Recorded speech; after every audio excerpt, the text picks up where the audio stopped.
የአሜሪካ መንግስት ከዚህ በፊት ታይቶ በማይታወቅ ሁኔታ አዲሶቹን ማይቶስ 5 እና ፌብል 5 ሞዴሎችን አግዷቸዋል። ይሄ ፌብል 5 የሚባለው ሞዴል እንደሌሎቹ ኖርማል ቻትቦቶች ሳይሆን ከፍተኛ የሆነ የሶፍትዌር ኢንጂነሪንግ አቅም ከዚህም በተጨማሪ ሳይበር ሴኩሪቲ ቨልነራቢሊቲዎችን ትሬቶችን አይደንቲፋይ የማድረግ ትልቅ የሪዝኒንግ ካፓሲቲ ያለው ሞዴል ነው። በጣም የሚገርመው ደግሞ የአሜሪካ ዜጎች ያልሆኑ አገር ውስጥም የሚኖሩ አገር ውስጥ የማይኖሩ ሰዎች ከዚህም በተጨማሪ አንትሮፒክ ውስጥ የሚሰሩ አሜሪካዊ ያልሆኑ ዜጎች ጭምር ይሄንን ሞዴል እንዳይጠቀሙ አግዷል።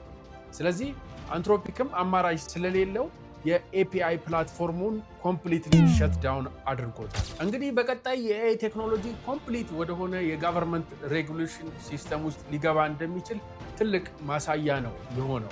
እንግዲህ እናንተስ እንደዚህ አይነት ሬጉሌሽኖች ጠቃሚ ናቸው ብላችሁ ታስባላችሁ? ሀሳባችሁን ኮሜንት ቦክስ ላይ ሼር አድርጉ።